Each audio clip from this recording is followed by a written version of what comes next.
Hello my self doctor मोहित और आज आपका फिर से एक बार स्वागत है नए टॉपिक पर जिसका नाम है सीआरपी यानी कि सी रिएक्टिव प्रोटीन और इसका क्या रोल है कोविड में और इसकी नॉर्मल रेंज क्या है, तो इस बारे में हम बात करेंगे। तो सीआरपी यानी सी रिएक्टिव प्रोटीन ये बेसिकली लीवर से प्रोड्यूस होता है इन रिस्पॉन्स टू इन्फेक्शन या इन्फ्लेमेशन। अगर बॉडी में कोई भी प्रकार का इन्फेक्शन या इन्फ्लेमेशन होता है तो हमारी बॉडी एक सीआरपी रिएक्टिव प्रोटीन लीवर से प्रोड्यूस करती है। और बेसिकली दो टाइप के टेस्ट होते हैं इसमें, एक होता है सेंसिटिव टेस्ट और एक होता है standard test. Sensitive test basically heart related patient के लिए कराया जाता है। इसकी वैल्यू जो होती हैं वो स्टैंडर्ड टेस्ट से डिफरेंट होती है। सेंसिटिव टेस्ट में अगर आपका लेस देन 1 होता है वैल्यू नैनोग्राम पर मिलीलीटर तो ये लो रिस्क में माना जाता है। अगर मॉडरेट में है तो 1 to 3 और हाई रिस्क में है तो 3 से ज़्यादा होगा। इसके अलावा जो स्टैंडर्ड वैल्यू होती है उसमें लेस देन 10 होता है आपकी, तो ये एक नॉर्मल वैल्यू रहती है। अगर 10 to 20 है तो माइल्ड में, 20 to 30 मॉडरेट में और 50 से ज़्यादा है तो ये सीवियर माना जाता है।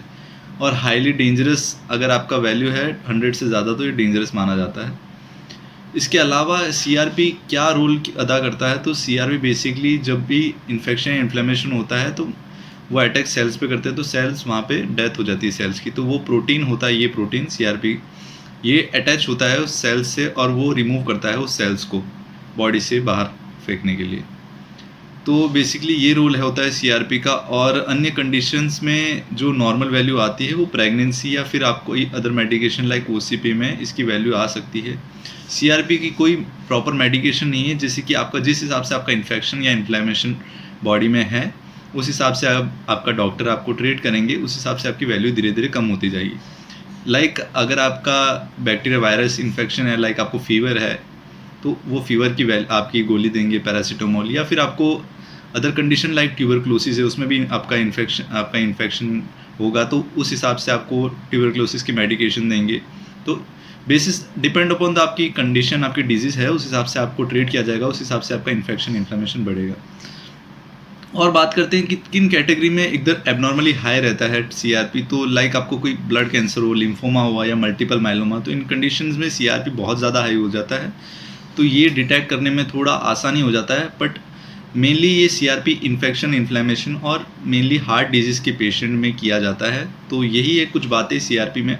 और कोविड के रिलेटेड बात की जाए तो जब भी सिम्टम्स आते हैं 5th डे पे आपके जो सिम्टम्स आते हैं, जब भी सिम्टम्स आएँ उस पे सीआरपी आपको करवाना चाहिए, तब आपकी एक्यूरेसी ज़्यादा मिलेगी। अगर उससे पहले आप करवाते हैं सिम्टम्स से पहले, अगर आरटीपीसीआर आपका पॉजिटिव आ गया उस टाइम पे करवाते हैं तो आपको सीआरपी इतना ज़्यादा एक्यूरेट नहीं मिलेगा।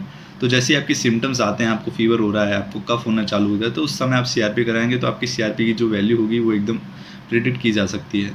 तो ये कुछ सीआरपी के बारे में कुछ जानकारी। अगर आपको इससे रिलेटेड या कोई भी हेल्थ रिलेटेड टॉपिक से आपको डाउट है तो आप कमेंट में लिखिए, मैं उसे जल्द से जल्द आंसर करने की कोशिश करूँगा। तब तक मिलते हैं नेक्स्ट वीडियो में। धन्यवाद।